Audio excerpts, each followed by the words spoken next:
देश के आम आदमी की जो जेब बैंकिंग सिस्टम काट रहा है, उसे पता लगे ग्राहक को भी और माननीय वित्त मंत्री जी को भी। पहला, मिनिमम बैलेंस पेनल्टी। यदि आप न्यूनतम बैलेंस नहीं रखते हैं तो 100 से 600 रुपए प्रति माह बैंक आपका काट लेता है। इस चार्ज को लगाने के बाद बैंकों ने वित्तीय वर्ष 22-23 में 3500 करोड़ रुपए मिनिमम बैलेंस पेनल्टी के नाम से लोगों से वसूले हैं मैडम।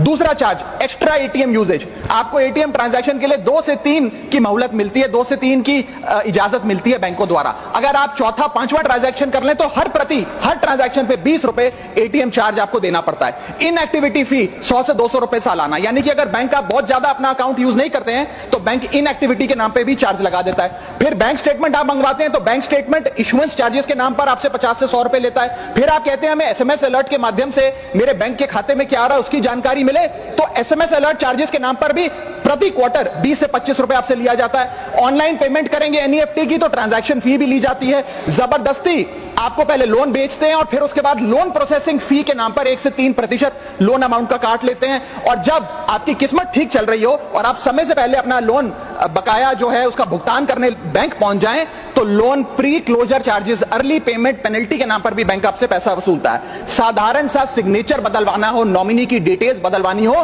उस चेंज पर भी 200 रुपए प्रति ट्रांजैक्शन के नाम पे बैंक आपसे पैसा वसूलता है। और डिमांड ड्राफ्ट पे ऑर्डर बनाने जाएं तो 100 से 200 रुपए प्रति डिमांड ड्राफ्ट आपसे पैसा वसूलता ही वसूलता है। यानी कि कस्टमर्स की जेब काटी जा रही है और कस्टमर्स को पता भी नहीं लगता कि कितना पैसा बैंक इन नाना प्रकार के चार्जेस के चलते आम आदमी से वसूल रहा है।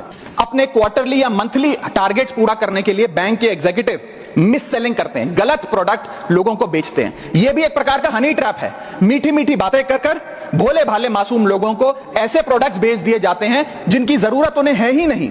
IRDAI, insurance regulatory development authority of India की एक रिपोर्ट बताती है कि 3.5 लाख सालाना कंप्लेंट्स में से 20% कंप्लेंट्स सिर्फ और सिर्फ मिस सेलिंग की, गलत प्रोडक्ट बेचने की उन्होंने दर्ज करी हैं। सेबी की एक रिपोर्ट बताती है कि 30% इन्वेस्टर मिसलीडिंग इंफॉर्मेशन का शिकार हैं। और म्यूचुअल फंड्स की मदर बॉडी, जिसे association of mutual fund of India कहते हैं, वो बताती है कि 23%, मैं खत्म कर रहा हूं मैडम, 23% इन्वेस्टर ऐसे हैं जिनके पास वो प्रोडक्ट्स हैं जो उनके रिस्क प्रोफाइल और फाइनेंशियल गोल से मेल ही नहीं खाते हैं। तो मैडम, मैं इन सारे जो समस्याएं बताई हैं उसके माध्यम से समाप्त कर रहा हूं। बस इतना ही कहना चाहूंगा कि ये बड़ी बुनियादी समस्याएं हैं जो आज इस देश का एक आम अकाउंट धारक, एक आम आदमी सफर कर रहा है। मैं चाहूंगा माननीय वित्त मंत्री जी इन बुनियादी सुविधाओं का, इन बुनियादी समस्याओं का समाधान दें। आज किसी ग्राहक को सरकारी बैंक में किसी काम से जाना हो तो मान लीजिए उसके ग्रह खराब चल रहे हैं और दिहाड़ी भी खराब होगी। कोई नौकरी पेशा आदमी हो तो ऑफिस से छुट्टी लेनी पड़ती है, कोई स्टूडेंट हो तो प्रैक्टिकल का एग्जाम मिस करना पड़ता है, यहां तक कि साधारण सी पासबुक अपडेट कराने भी जाना हो तो वो भी एक संघर्षशील सफर में तब्दील हो जाता है। मैडम, आप जब किसी सरकारी बैंक में घुसते हैं तो ऐसा लगता है कि 80 या 90 की दशक की किसी इमारत में आ गए हैं, जहां पे दीवारें उखड़ रही होती हैं, पंखा अपनी मर्जी से चलता है और लाइनें रेल टिकट से भी ज्यादा लंबी होती हैं। इसके बाद जब आप काउंटर नंबर 1 पे पहुंचते हैं तो बताया जाता है काम यहां नहीं होगा, काउंटर नंबर 4 पर जाइए। जब काउंटर नंबर 4 पे जाते हैं तो बताया जाएगा यहां पर भी काम नहीं होगा, फर्स्ट फ्लोर पर जाइए। और जब आप थके हारे फर्स्ट फ्लोर पर पहुंचते हैं तो बताया जाता है कि लंच हो गया है, लंच के बाद 2 बजे आइएगा। 2:15 पहुंचते हैं तो बताया जाता है कि लंच एक्सटेंड हो गया, अभी कर्मचारी गुलाब जामुन खा रहे हैं। यह व्यवस्था है कस्टमर सर्विस की एक सरकारी बैंक में। और आज हम जहां चांद पर पहुंच गए, यूपीआई से गोलगप्पे खरीद रहे हैं, लेकिन हमारी सरकारी बैंकिंग व्यवस्था 80-90 के दशक से बाहर नहीं आ पा रही है। अभी आरबीआई के गवर्नर ने हाल ही में एक प्रेस कॉन्फ्रेंस कर वित्तीय वर्ष 23-24 की रिपोर्ट जारी करते हुए कहा कि 95 शेड्यूल्ड कमर्शियल बैंक्स में एक साल में, एक वित्तीय वर्ष में 1 करोड़ से ज्यादा कस्टमर सर्विस से संबंधित कंप्लेंट्स आई हैं। और ये तो वो कंप्लेंट्स हैं जिन लोगों को पता था कंप्लेंट कैसे दर्ज करानी है और उन्होंने दर्ज कराई। न जाने ऐसी कितनी कंप्लेंट्स होंगी जो सिस्टम में कैद ही नहीं हुई।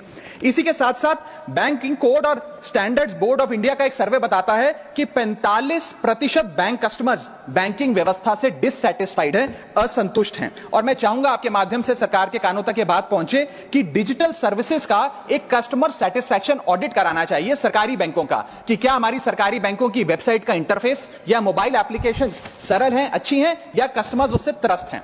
दूसरा बड़ी समस्या है रूरल इंडिया के अंदर limited access to banking infrastructure. आइए गांव की ओर चलते हैं मैडम।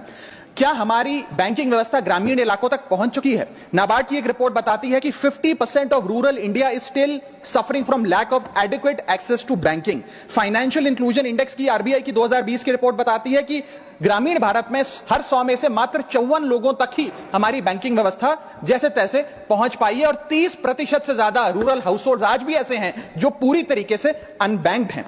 और मैम, बैंकिंग की ग्रामीण इलाकों में अगर बात करें तो बैंकिंग व्यवस्था ने ग्रामीण इलाकों के साथ सौतेला व्यवहार किया है। पहले तो बैंक की ब्रांच गांव के पास नहीं है। जब वो बूढ़ा आदमी भोला भटका बैंक की 5-10 किलोमीटर दूर ब्रांच तक पहुंचता है तो पता लगता है कि बिजली गुल है।